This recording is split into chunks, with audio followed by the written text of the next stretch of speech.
Muy buenas tardes para todos los que se unen a esta transmisión. El día de hoy continuamos con el desarrollo del quinto módulo del curso de entrenamiento virtual en COVID-19. Hoy nos acompaña la profesora Andrea Muñoz, quien estará encargada de liderar la conferencia denominada Tratamiento y Oxigenoterapia en el paciente COVID-19. Para los que no se han podido conectar a nuestros 4 módulos pasados y hoy nos acompañan, quiero indicarles que al final de la conferencia se hará una ronda de preguntas frente a la temática. Ustedes podrán hacérmelas llegar a través del WhatsApp que se les facilitó en el correo y yo se las leeré a nuestra conferencista para que ella pueda responderlas. También quiero mencionarles que a las 7:10, es decir, después de terminada la conferencia, se estará enviando el formulario de asistencia a cada uno de sus correos. Es importante que lo hagan inmediatamente, que puedan registrarlo, porque el formulario solo estará habilitado por 7 minutos.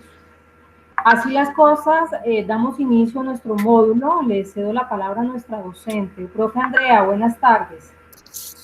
Buenas tardes. Gracias a todos los asistentes a la capacitación. Para mí es un orgullo que me hayan tenido en cuenta.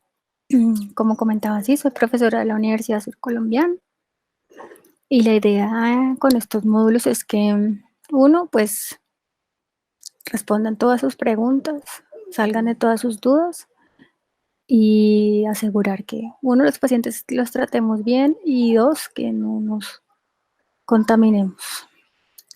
Entonces, el tema de hoy ya lo expusieron y vamos a empezar. ¿Todos me escuchan? ¿Todos están bien?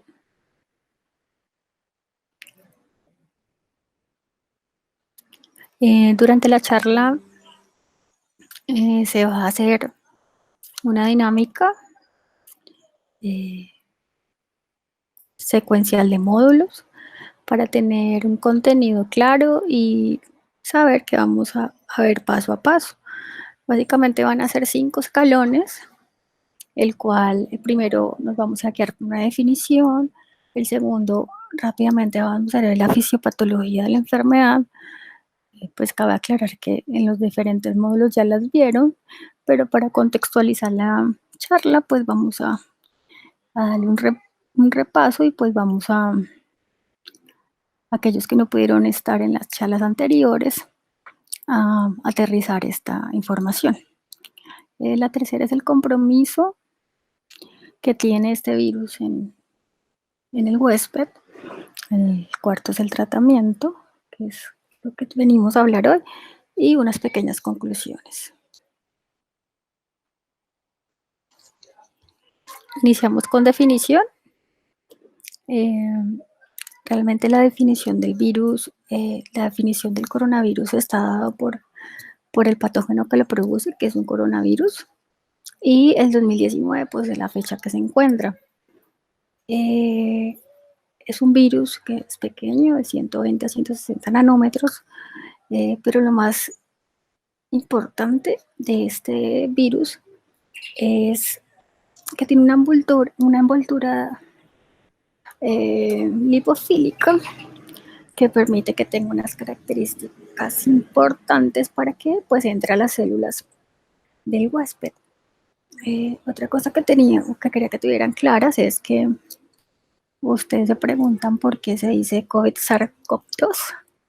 Básicamente, el COVID-19 está dentro de las infecciones respiratorias agudas graves, por lo tanto, se clasifica acá, igual lo vamos a ver más adelante para que tengan idea.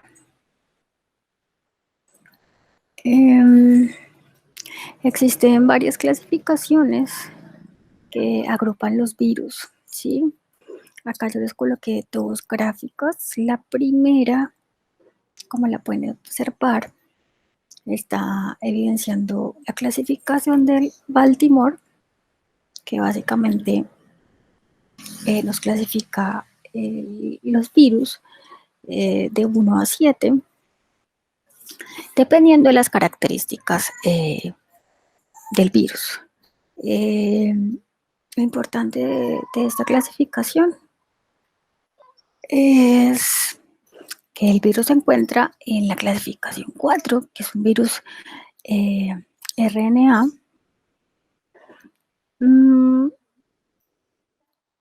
Y pues de cadena sencilla. ¿Listo? Y en la segunda gráfica que vemos posterior, pues podemos ver que la mayoría de las especies de virus son conocidas tanto en orden, familia, subfamilia y género.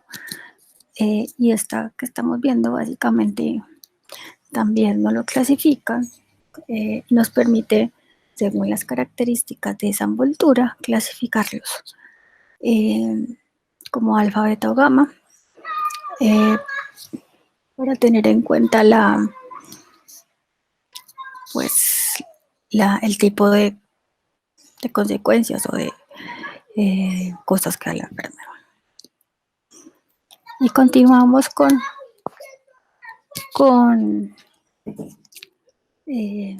la siguiente gráfica. Básicamente, lo que quiero que miren en esta gráfica es que la gran mayoría de virus y especies de virus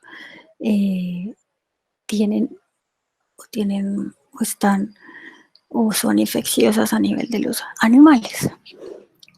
Pero hay que tener en cuenta las que logran infectar a los humanos, que es lo que quiero que vean en esta diapositiva, donde encontramos dentro del género alfavirus el Human Coronavirus 229E y el NL63. Y dentro de los beta-coronavirus tenemos el Human Coronavirus HKU1 y el SARS, que ya habíamos explicado. Ya tenemos la definición, continuamos con un poco de fisiopatología. Pues en esta gráfica básicamente trato de mostrar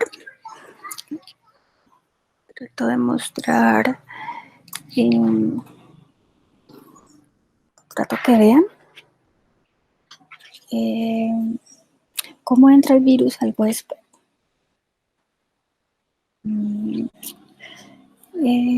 Y qué pasa después de que entra ese tracto de la vía aérea, ya sea por un estornudo o por contaminación de una mano de las partículas, hasta llegar a la célula y replicarse. Entonces, luego de que infecta el tracto respiratorio superior, normalmente casi todos ingresan por el tracto aéreo superior. Algunas algunas veces llegan hasta el tracto inferior. Los virus que entran ya al huésped son presentados a las células de antígenos que lo atrapan, las células presentadoras de antígenos, que es la celulita que ven ahí de color amarillo. Estas las presentan a las células T o los linfocitos T. Al presentárselas, esos linfocitos T que son tan importantes, lo que hacen es que hacen o producen receptores tipo TOL, que lo que genera al final son un aumento de secreción de interleuquinas y quimoquinas o quimosinas, que lo que hacen es que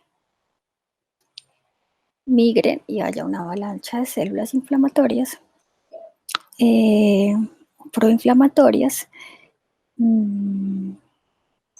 como la interleuquina 1,6, la interleuquina 8, la interleuquina 1B, entre otras. ¿Listo?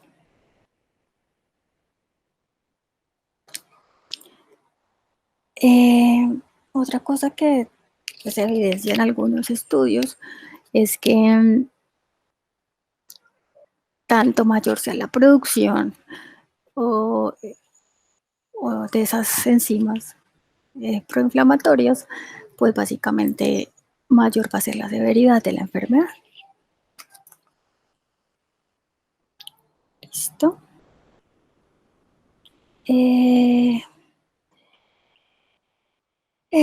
Tenemos también otro componente muy importante que es el interferón alfa y gamma, recordando y también están involucrados en esta respuesta fisiopatológica que está asociado a este virus a la disminución del interferón alfa,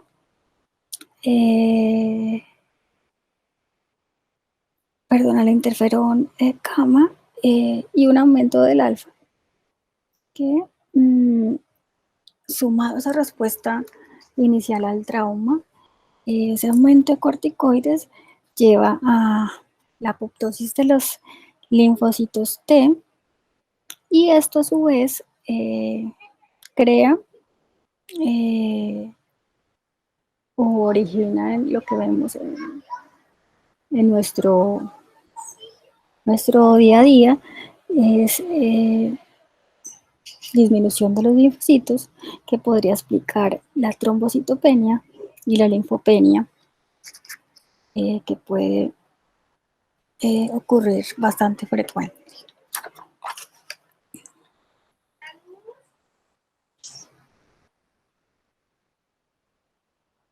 Bueno, ya vimos definición, ya vimos fisiología y seguimos con el compromiso. Entonces, después de que ya está en las células,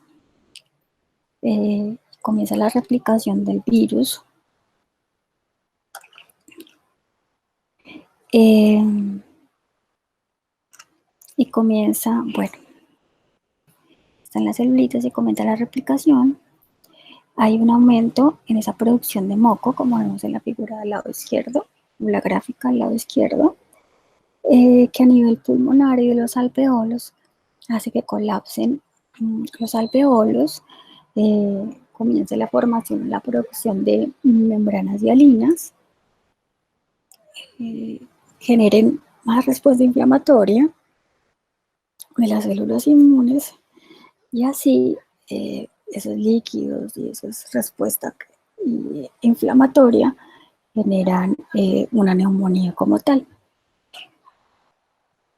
Pero como llega a los otros órganos y como sabemos de los otros módulos, los pacientes también tienen compromiso cerebral, cardíaco, descrito intestinal y a nivel renal. Y ustedes se preguntarán cómo hace el virus para llegar hasta allá si empieza por el pulmón. Lo que se evidenció, lo que se sabe, es que llega a todos los órganos que tienen receptores de enzimas convertidoras de angiotensina 2, que es el mismo ACET. Profe Andrea, discúlpeme, yo la interrumpo. Los ¿Sí? participantes me están indicando que se oye muy pasito. ¿Sería que podríamos, por favor, subir el tono de voz? Muchas gracias. Sí, claro. Pues le pueden decir a la niña que nos está mirando lo que escriben, si quieren que me devuelva o continúo la charla. Entonces, estábamos en la gráfica que estamos viendo, básicamente, en la parte izquierda, después de que ya está la célula y se está replicando,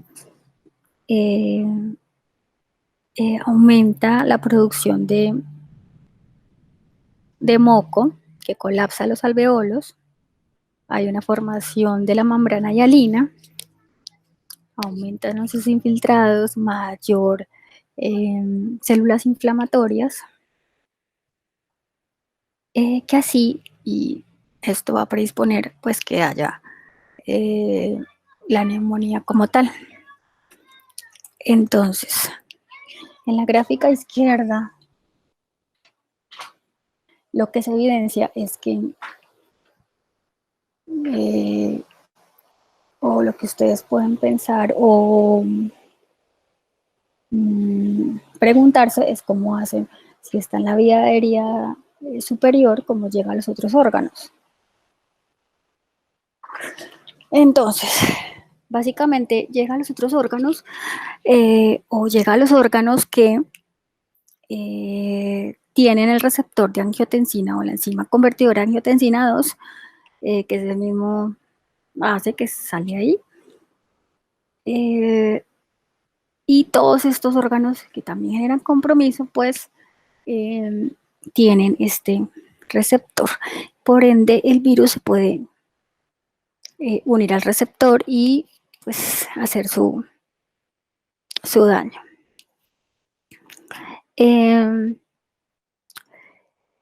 Ese receptor pues genera dificultades porque genera mayores complicaciones y a raíz del órgano que comprometa, pues vamos a tener, después de la fiebre y la tos, pues falla de algún órgano o multisistémico. ¿Listo? ¿Qué más vemos en esa gráfica? Básicamente, como saben, los pacientes o algunos pacientes tienen condiciones especiales o factores predisponentes que hacen que salga de la vía aérea superior más que otros. Y esos receptores en los otros órganos se expresen más para que pase pues la disfunción multiorgánica. Es importante pues nombrarles también que las células que aparecen ahí en la cosita, en la gráfica, la TCD8 y las Natural Killer, lo que hacen es que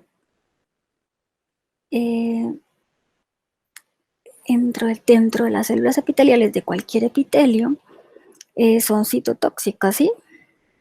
Esto genera que esa inflamación y ese daño constante genera un daño agudo y severo de cada órgano. Bueno. Y como vemos ahí, pues el causante de todos, el compromiso sistémico. Posterior a esto, pues ya vimos definición, vimos un poco de fisiopatología, un poco del compromiso y vamos a entrar a lo que nos corresponde, ya habiendo aterrizado la charla,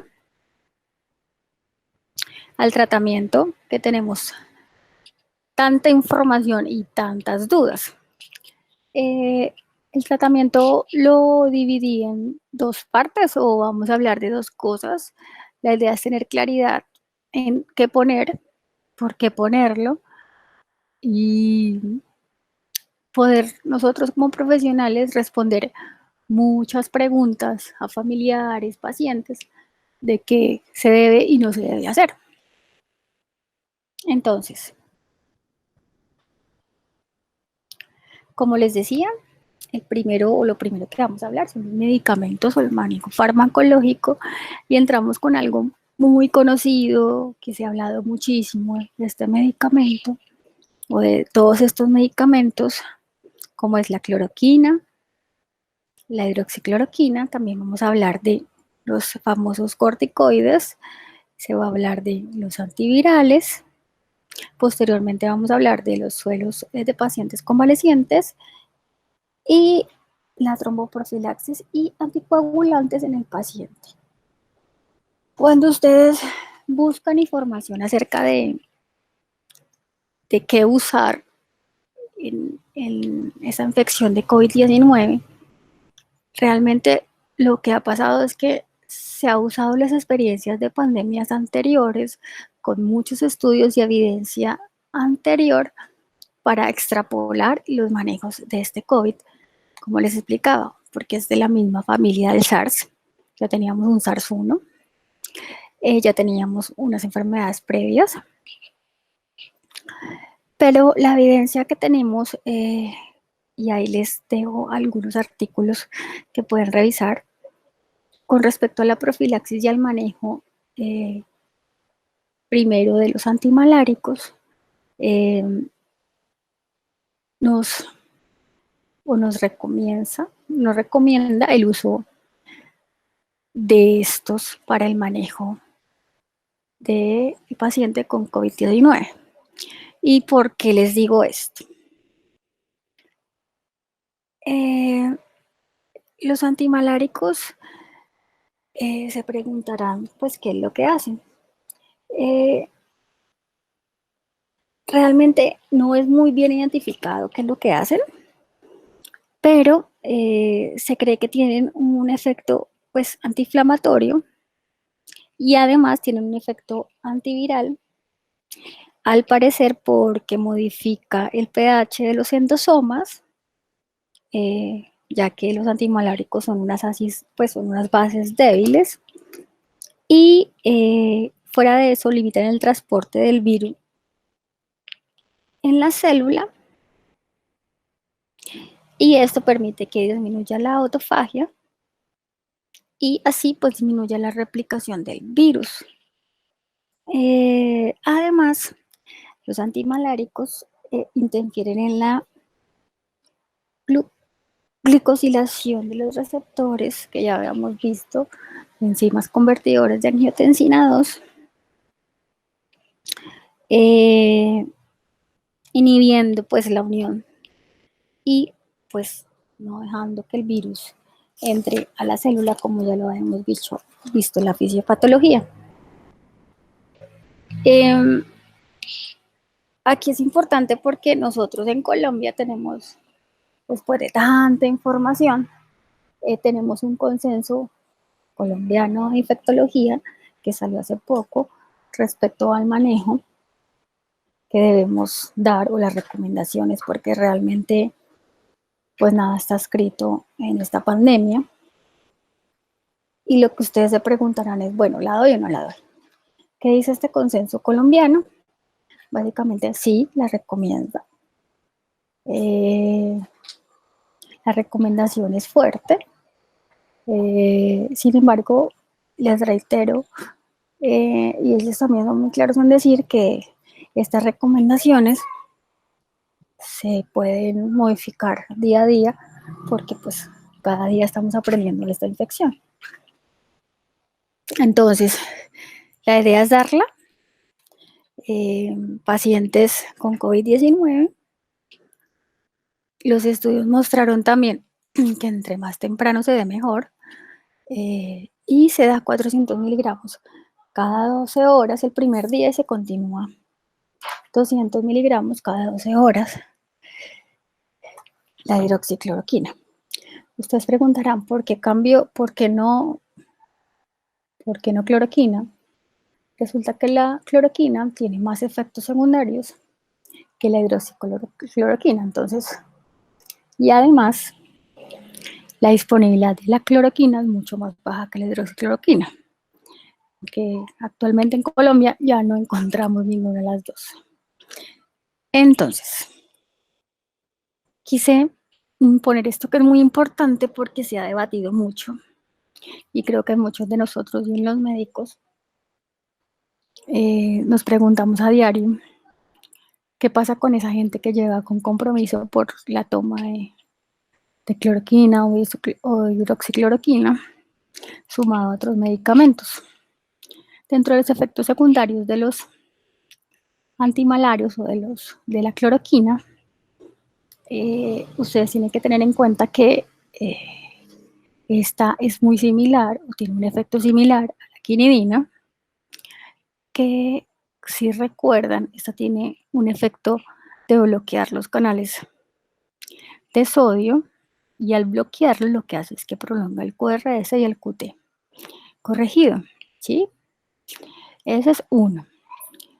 Segundo, que genera una salida porque también interfieren en los canales de potasio, abundante de potasio, cursa con hipopotasemia.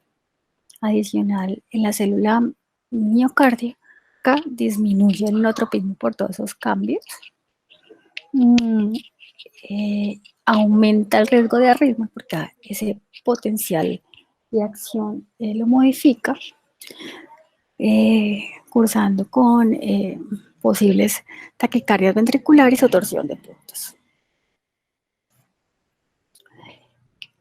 Cuando uno se enfrenta a un familiar o a un paciente que dice, doctor, dígame por qué sí y por qué no la cloroquina. Básicamente lo que recomiendan o lo que dicen los estudios es, bueno, si usted lo va a colocar, si usted lo ve conveniente, usted decidió colocarlo, básicamente antes de hacerlo debe desarrollar o debe aplicarle un puntaje de riesgo para la prolongación del QT, ¿sí? Entonces les voy a, en la parte izquierda, les puse el artículo donde desarrollaron este score y pues lo validaron y que se dieron cuenta que este score alto o el QT por encima de 500 milisegundos era mayor el riesgo de prolongación del QT en cualquier antimalárico o algunos antivirales. Entonces, las guías colombianas recomiendan que antes de iniciar el manejo se debe sopesar riesgo-beneficios para decidir el inicio, ¿no?, de este medicamento. Bueno, sigamos.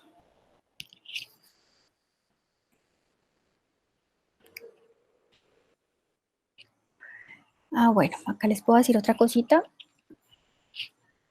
Si me van a preguntar de cuánto a cuánto, básicamente el puntaje, digamos, tiene una probabilidad según el puntaje. Se dice que con puntajes menores de 7 el riesgo de que haga, pues así, problemas cardíacos es más o menos, pues alrededor del 15%. De 7 a 10 incrementa el 37% y por encima del 10, por encima del 10, sí, casi hasta el 73%, indican que cuando hicieron esa verificación de la escala, encontré una sensibilidad del 67 al 74%, con una especificidad casi hasta del 79%. El segundo tratamiento que ha sonado mucho y se está usando para la infección por COVID-19 son el tratamiento antiviral.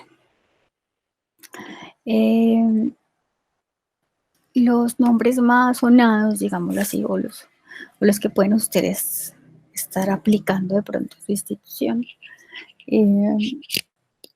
son el lopanivir y con ritonavir. Sin embargo, cabe aclarar que ese tratamiento antiviral es muy costoso y en muchas ciudades, departamentos, no contamos con esto. Y los que cuentan, pues realmente por escasez en la economía y en las instituciones, pues no es de uso rutinario. Pero es importante que uno pues lo conozca. Vienen, son cápsulas, como lo pueden ver. ¿Y qué es esto? El liponavir con el ritonavir. Básicamente es un antiviral que algunos de ustedes lo pueden reconocer porque se usa en los pacientes con VIH. Lo que se piensa o lo que se cree o lo que se evidencia en los estudios in vitro es que disminuye la carga viral, esa concentración de carga viral, en más o menos aproximadamente 48 horas. Empieza a bajar la carga. ¿Listo? Este medicamento, ¿cómo actúa? Digámoslo así. Lo que hace es que interfiere o inhibe el citocromo P450, lo que favorece una mayor concentración y vida media del primer componente, que es el liponavir, que hace que tenga tan buen producto, que sea tan eficiente como antiviral y disminuya pues esa carga viral. Sin embargo, todos los estudios y las guías colombianas que le estoy dando el consenso, que pues el que lo necesite me avisan y se los envío. Sin embargo, está en cualquier plataforma. Indica que faltan muchísimos estudios para mirar, uno, si es tan eficaz como se cree, y dos, las interacciones, que al parecer son bastantes, con otros medicamentos.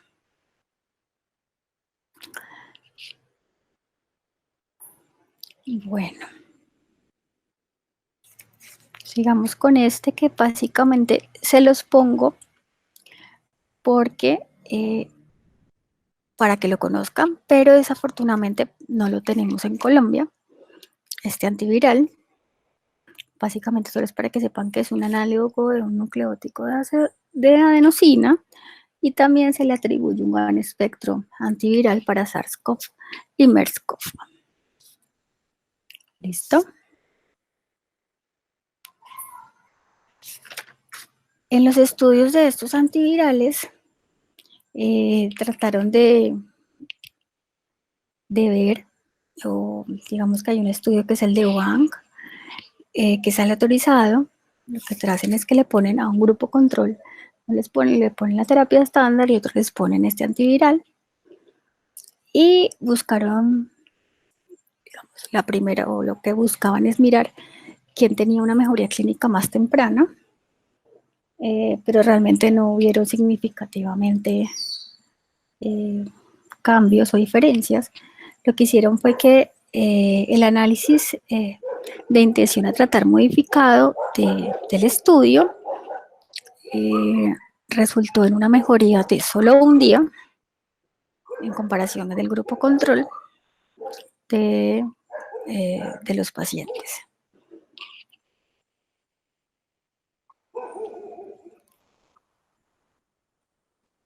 Otro que también se está usando, lo estamos viendo usar como metilprednisolona, hidrocortisona, son los esteroides que al principio se usaron mucho. Extrapolando o mirando cómo el manejo del SRA en el paciente. Entonces,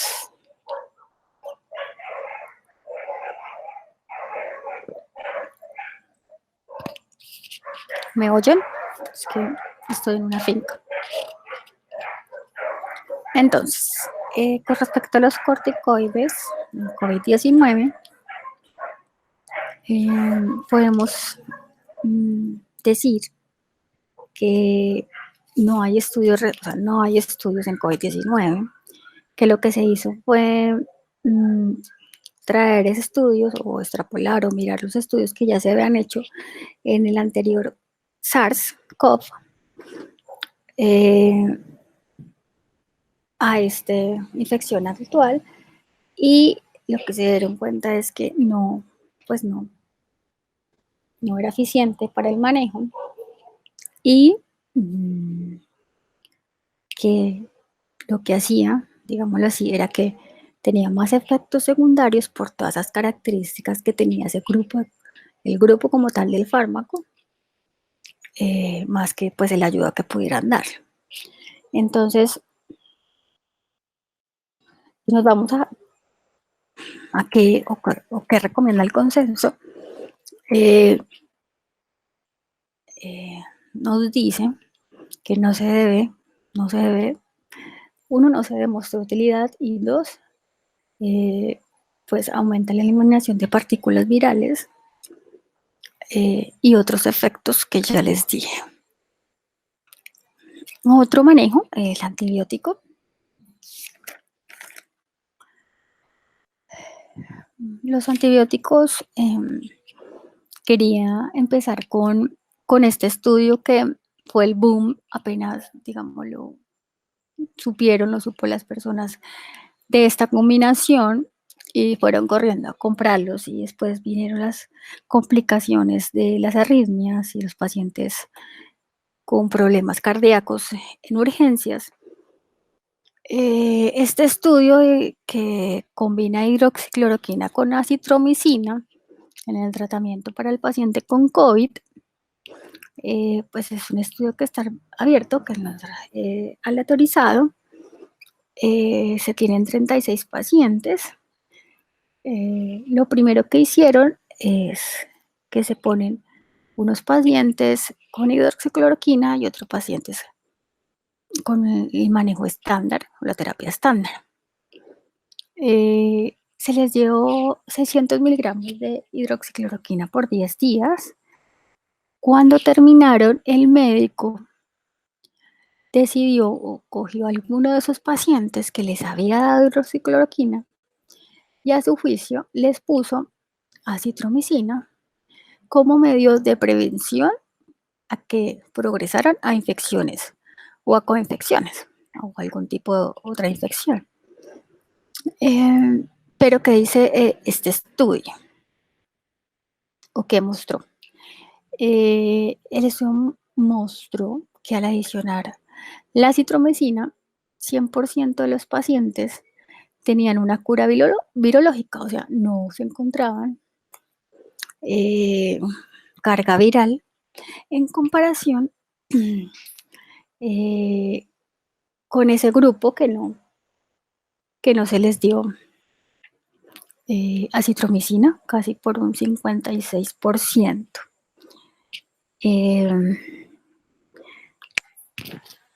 Sigamos.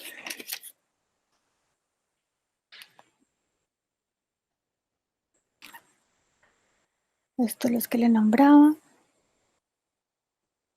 Más allá de ese artículo, cuando uno se va y busca antibióticos en COVID-19, se da cuenta que algunos autores han reportado coinfecciones con otros virus, que son los más digamos, lo más frecuente que reporten, como el sincicial, el rinovirus y la parainfluenza. Reporte bacteriano no encontré, pero ¿cuál es la gran conclusión? Y lo que dicen los diferentes estudios es, oiga, mire, use los cultivos, si tiene una sospecha, una gran certeza de que está coinfectado su paciente, utilice los cultivos, utilice la PCR como una herramienta para, o llenarse de razones para iniciar el antibiótico. Y es claro que no, o cuando ya tengamos la evidencia, ese resultado, o el cultivo negativo, y no nos evidencia que hay una infección bacteriana, una coinfección, se debe suspender la terapia antibiótica. Entonces, ¿qué nos dice nuestro consenso colombiano de COVID-19? La terapia, pues básicamente que la terapia antibiótica empírica se debe iniciar en esa sospecha grande que tenemos cuando un paciente cursa con neumonía grave, ¿sí? El manejo se tiene que dar, o la terapia antibiótica se tiene que dar acorde a las guías que ustedes tienen en su unidad o que las tenemos, como la neumonía asociada a la comunidad, las guías que tenemos nacionales. Y esa profilaxis se debe montar en esos pacientes o en esas unidades o en ese sitio de trabajo donde no tenemos disponibilidades de pruebas como la PCR para guiarnos o para llenarnos de razón, simplemente que la sospecha es muy grande y no tenemos ese paciente que no va mejor, que persiste con esa respuesta y realmente descartamos algún otro diagnóstico, más la alta sospecha, pues se debe iniciar el manejo. Otro manejo, otro tratamiento de esta infección por COVID-19 es el suero de personas convalecientes. Realmente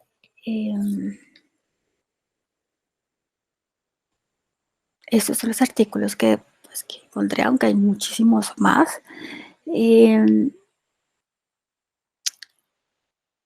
Se tomaron estudios de pandemias anteriores también.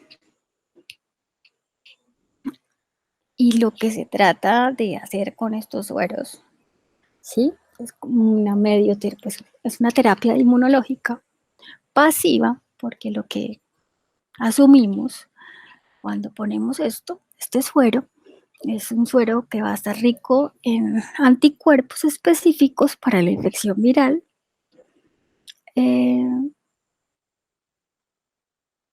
Y, como les decía, el único reporte que tenemos en esta infección, de resto son de las otras pandemias, es un estudio de 5 pacientes que presentan una leve mejoría en esa tomografía inicial, con 5 pacientes, 4 pacientes que permitieron el retiro de la ventilación mecánica y el quinto no. Pero desde las pandemias anteriores y esta, tenemos, digamos, una gran preocupación con el manejo inmunológica pasiva, y ese riesgo de lesión pulmonar adicional que nos puede generar esa terapia. Otra serie de casos también nos han mostrado que puede tener alguna utilidad en virus por influenza, pero muchos de esos artículos, de la epidemia del 2004, básicamente son estudios que, aunque dicen que sí tiene beneficios, realmente son de muy mala calidad. ¿Y qué tenemos con la terapia inmunológica pasiva? ¿Qué nos dice el Consenso Colombiano? Sí, puede ser pacientes con enfermedad muy crítica que ingresan a nuestras unidades de cuidado intensivo, que ya de por sí sabemos que tienen una mortalidad altísima ese paciente, pero ¿por qué lo hace? Hágalo de tal manera que usted pueda reportar lo que está haciendo como un estudio que genere una evidencia al futuro y pueda extrapolarse el manejo a otras condiciones. En el consenso se ponen, digamos, los puntos para poder ingresar a un paciente, si los quieren encontrar, pero la idea en la cabecita es que si los vamos a ingresar, por favor, documentenlo para poder tener conclusiones de ese manejo. Bueno, el siguiente manejo son pues la parte de tromboprofilaxis y anticoagulantes en ese paciente con COVID-19. Se encuentra mucho sobre anticoagulantes y, como es conocido, el tromboembolismo pulmonar de por sí es frecuente en todas las patologías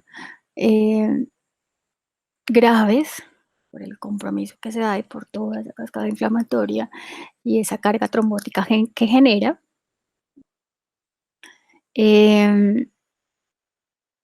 Pero ¿cuándo y en qué momento empezar esos anticoagulantes en este paciente con COVID-19? Lo que quiero que quede claro es que todos los pacientes con COVID-19 deben llevar tromboprofilaxis sí está permitido. Si hay alguna contraindicación, pues no lo usa, pero deben llevar los que no tienen contraindicaciones. Como les dije, el TEP es muy frecuente en las patologías y en esta pues no es la excepción.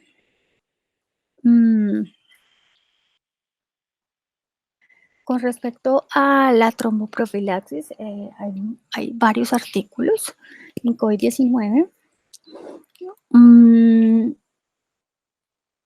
Digamos que hay uno que revisó retrospectivamente resultados con respecto a las pruebas de coagulación en pacientes con COVID-19 grave, en aquellos pacientes con y sin heparinas. Básicamente todos tenían, o la gran mayoría eran heparinas de bajo peso molecular. Y que querían saber mortalidad 28 días y que se dieron cuenta pues que no hay digamos, evidencia significativa que nos pueda indicar si usar o no los anticoagulantes o pasar a anticoagulantes, ¿sí? Pero hay un puntaje muy importante en ese paciente que tiene una coagulopatía por sepsis. Ese paciente ingresa con COVID-19, que no va bien, que se pone coagulopático, que ingresa con un dímero sumamente alto. ¿Usted qué debe hacer para pensar en anticoagular al paciente? Debe realizar un puntaje para la coagulopatía por sepsis, que acá se los pongo. Lo que nos muestra o lo que ustedes van a realizar básicamente es ese puntaje mayor de 4 tiene un mayor riesgo y de una coagulopatía, y entonces debe iniciarse este manejo. Entonces, pacientes por encima de 4 y dímero D mayor o alto se describe 6 veces por encima de su valor normal en su resultado, podrían demostrarnos o decirnos que el paciente tiene criterios de coagulopatía inducida por sepsis. ¿Qué nos dice con respecto a la terapia anticoagulante en nuestro consenso? Principalmente parece estar asociada a un mejor pronóstico en pacientes con COVID-19 graves que cumplen criterios de, como les decía, de coagulopatía orina, pues dada por sepsis y con un dímero D marcadamente elevado. Recuerden, la tromboprofilaxis, si no hay contraindicaciones, se debe hacer. Y la otra gran discusión, digamos que eso, un abrebocas a lo que van a ver en el módulo de ventilación mecánica invasiva, es, bueno, qué hacer con ese paciente que llega con trabajo respiratorio o en falla respiratoria. La insuficiencia respiratoria aguda del COVID es hipoxémica y es o se origina por una relación alterada de la ventilación-perfusión. ¿A qué me refiero con eso? Cuando les expliqué la fisiopatología, les indiqué todos esos cambios que tiene a nivel de inflamación los vasos y el alveolo. Eso hace que el alveolo se hinche, digámoslo de una manera, y comprima los vasos, inicialmente los vasos que están alrededor y no permitan el intercambio y esa relación se altere. Posterior a eso, pues ya ese alveolo, fuera de estar hinchado, se llena de agua y pues perpetúa la hipoxemia, que sería como la segunda fase, pero inicialmente la hipoxemia es por un colapso en la circulación o de los vasos alveolares. Pues es lo que se ha evidenciado. Los pacientes con enfermedades graves que cursan con una hipoxemia o con una disnea importante, dentro de esa primera semana, ¿sí? Posterior al inicio de los síntomas, tienen una mayor mortalidad de los pacientes que no tienen esa hipoxemia o esa difusión pulmonar. Normalmente esos pacientes que tienen hipoxemia son pacientes que no respondieron a terapias estándar y se deben poner o se debe hacer un manejo avanzado del oxígeno. Son esos pacientes que usted inició con sal, pasó a bolsa de no reinhalación, que básicamente es una bolsa con un reservorio que permite tener unos flujos de 10 a 15 litros con un FIO2 del 60%. Y no mejoraron y tiene que pasar pues a una intubación orotraqueal y a una ventilación invasiva.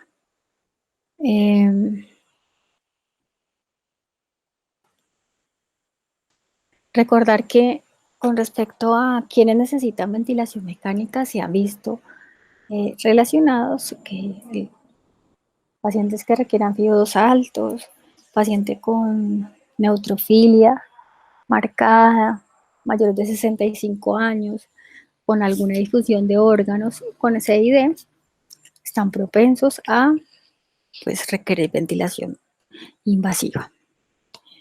Recordar que el COVID-19 está dentro de las patologías que nos dan un SDRA con una fisiopatología clara, que ya la vimos. Por tanto, se tiene que seguir el mismo lineamiento de los criterios para el SDRA, ¿sí? Recordando que está la clasificación de Berlín y para considerar mandarlos a UCI o intubarlos, tengo que tener unos criterios clínicos y unos criterios por gases que toman las niñas de terapia. Dentro de los criterios clínicos encontramos disnea moderada grave, el paciente que llega con un trabajo respiratorio marcados, con uso de músculos accesorios, con movimiento abdominal paradójico, que llega con taquipnea, es un paciente que posiblemente va a terminar intubado. Usted le pide unos gases a la niña de terapia y básicamente lo encuentra con una disfunción pulmonar de moderada a severa, o sea, con una PAFI de 200 a 100 y severa menor de 100. Lo encuentra con un pH bajo por su acidosis, tratando de compensar, y como no hay intercambio y esa ventilación perfusión está alterada, pues vamos a encontrar CO2 aumentada. Como les decía, recordar la escala de Berlín. Para recortar, pues tiene criterios como el tiempo, los infiltrados, que usted haya descartado algún edema cardiogénico y que haya un deterioro agudo y severo de la oxigenación. Bueno, entonces vimos definición, un poco de fisiopatología, vimos tratamientos y pues por hoy vamos a terminar con unas pequeñas conclusiones que podemos sacar de esta larga charla. Lo que quise dejar con esta charla es que tengan un esquema mental de manejo y que tengan argumentos para decidir tanto bibliográficos como conceptuales porque ustedes tienen que ir a buscar la evidencia para iniciar el manejo. ¿Listo? ¿Y qué tipo de paciente de manejo van a iniciar? Las pandemias previas realmente, y seguramente esta pandemia nos va a servir para otras, para incluir o para mirar qué fármacos o qué manejo no farmacológico se usó y se podría usar. Por eso es importante realizar estudios. La mayoría están abiertos, tanto de hidroclorotiazida con acitromicina. Lo importante es que lo que tenga y lo que usted tiene disponible, algún fármaco lo va a iniciar, trate de hacer o de reportar lo que está haciendo para tener importancia en el futuro. ¿Listo? Recordar que el inicio de los antibióticos está dependiente del criterio médico. Nadie más que su médico de cabecera conoce cómo va ese paciente y está en función pues clínica, ¿listo? Si usted tiene una alta sospecha y usa todo lo que habíamos dicho y no le inicia antibióticos, recordando pues la campaña de Sobiendo la Sepsis, aumenta la mortalidad por día de ese paciente que ya por sí tiene la mortalidad bastante elevada. Pero al final, ¿qué encontramos? Encontramos una gran variabilidad de información que se las dejo todas en esos estudios que les puse en pantalla para que los revisen, con una evaluación exagerada de toda la información en esta infección por COVID-19, tanto que cada semana se evidencian cambios en el tratamiento. O sea, yo les puedo hacer una charla en 8 días y seguramente les pongo algo o les quito algo. Y eso hace que día a día tengan que cambiarse y ajustarse las recomendaciones.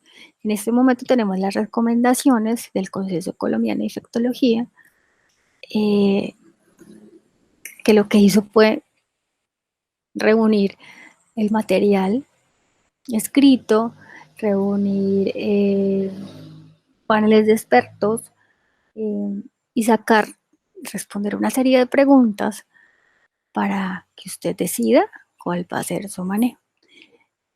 Porque realmente en esta infección pues no se tiene dicho lo último. Hemos terminado. Espero las preguntas. Muchas gracias. Profe Andrea, muchísimas gracias por su intervención. Damos paso entonces a nuestra primera pregunta. Nuestro participante nos dice, ¿cuáles serían los exámenes de control que ordenaría usted como especialista frente a un paciente que tiene COVID-19 y una enfermedad base? ¿Y cuáles serían los cuidados de enfermería frente a estos pacientes? Bueno, no se nos puede olvidar que el paciente con COVID-19 es un paciente que nos llega a urgencias, que sí se tiene que priorizar la causa que lo está llevando a una posible muerte y es la parte ventilatoria. Sin embargo, tienen que tener claro que hay que conocer antecedentes del paciente. Recuerde que a mayores antecedentes, mayor riesgo es que se complique ese paciente, que no nos responda la cánula nasal. Entonces, la buena historia clínica hay que hacerla y hay que hacer todos los exámenes iniciales para mirar si hay algún tipo de compromiso de órganos. ¿Listo? Los exámenes de seguimiento van a estar basados en aquellos órganos en los que encontramos una alteración, ¿sí? Claramente, también se debe tener en cuenta todos los efectos de mi manejo o el manejo que yo le inicié, que tengo que tenerlo en cuenta. Entonces, por ejemplo, si yo decidí ponerle hidroxicloroquina porque hice la escala y porque dije que sí, simplemente tengo que ordenarle a enfermería que todos los días me le tome un electrocardiograma. el paciente debe ir a UCI, debe estar monitorizado, y básicamente los cuidados de enfermería es la monitoría, los signos vitales hora a hora, que es lo que hacemos en la unidad. Por eso se debe hacer una clasificación muy buena de ese paciente en urgencias, saber cuándo necesita esa monitoría continua y estrecha, para que enfermería, los que son capacitados y los que tienen disponibilidad de tener un paciente más crítico y menos pacientes, puedan tener esa directriz y esa monitorización constante. Perfecto, profe. Me pregunta, en los pacientes con lupus que tienen por tratamiento cloroquina, ¿qué tanto riesgo tiene de adquirir el COVID-19? Cuando revisé el estudios con cloroquina en pacientes inmunosupresos o con enfermedades autoinmunes, realmente lo que se evidenció es que esos pacientes que estaban inmunosupresos eran menos susceptibles de la infección por el COVID. Entonces, cuando uno busca estudios actualmente, sí se han reportado pacientes con VIH y coronavirus o COVID-19, pero no encontré y no evidencié reportes de casos de pacientes con inmunosupresión por alguna enfermedad autoinmune. No sé si ustedes conozcan, yo no encontré. Entonces, no se sabe si fisiopatológicamente esa disminución de la respuesta a ese virus nos esté generando que no haya esa gran producción de citoquinas y nos lleve a esa enfermedad severa. Simplemente pues se tiene que seguir usando, teniendo todas las condiciones del paciente con lupus y también mirando todos los factores de riesgo adicionales que tiene el paciente con lupus, porque no podemos, lo que nos ha pasado es que nos centramos en el pulmón, COVID-19 y el resto de cosas. Pues si el paciente tenía otra patología, se nos ha olvidado por solo colocar cosas para COVID. Entonces, mirar qué estaba tomando, mirar las interacciones, mirar de eso que estaba tomando, qué se le puede iniciar, pero básicamente pues se continuaría con su manejo para lupus.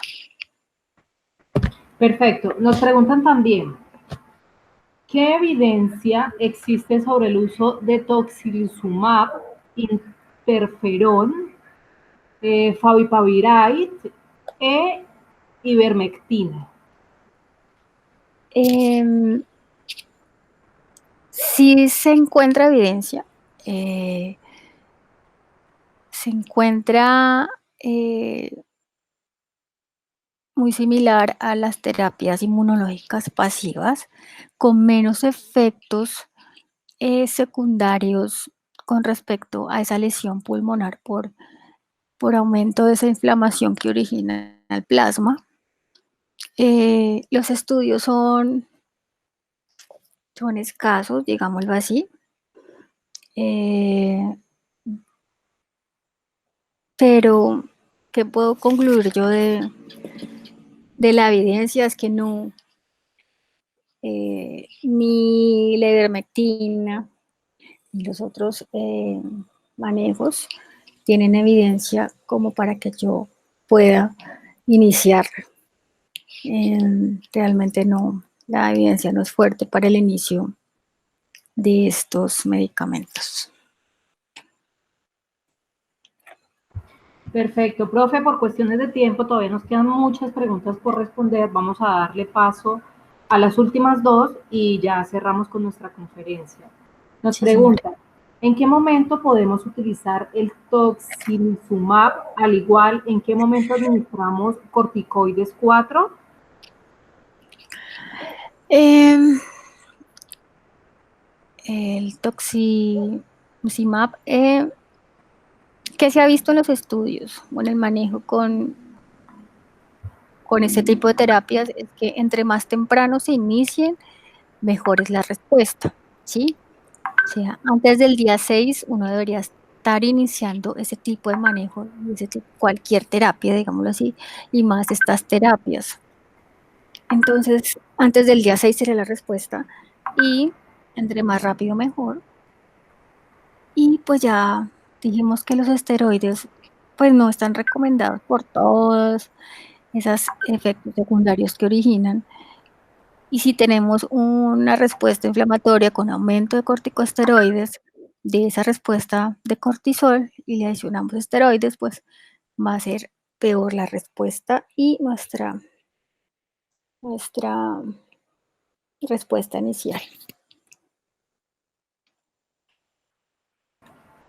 Perfecto, profe. Damos paso a la última, como ya lo había mencionado.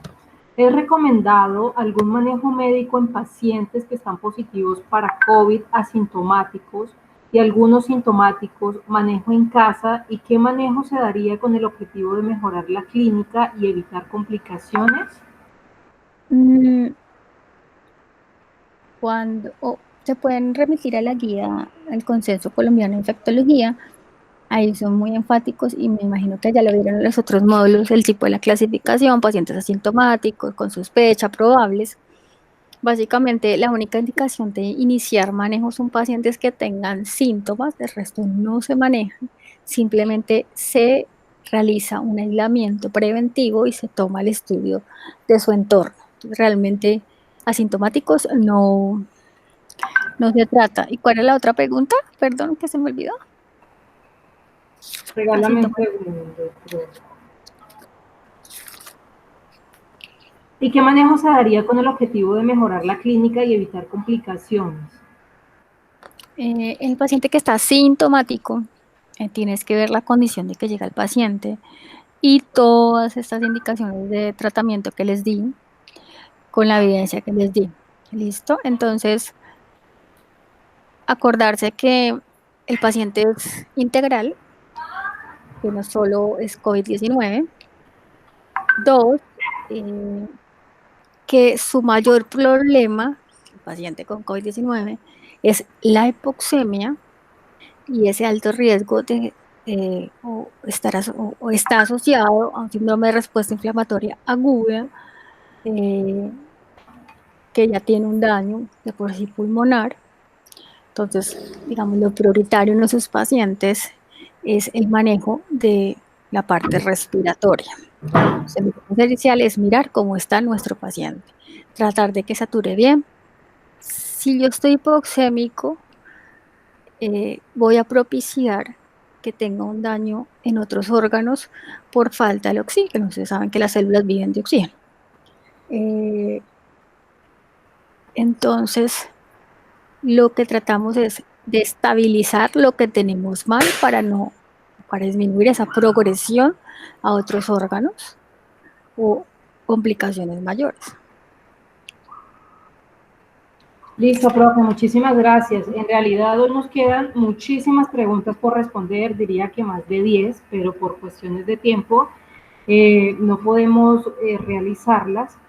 Pero como lo he mencionado en módulos anteriores, estas preguntas, por supuesto, las haremos llegar a la profesora, y si desean nos puede facilitar un correo electrónico para darle respuesta allí a cada una de las inquietudes.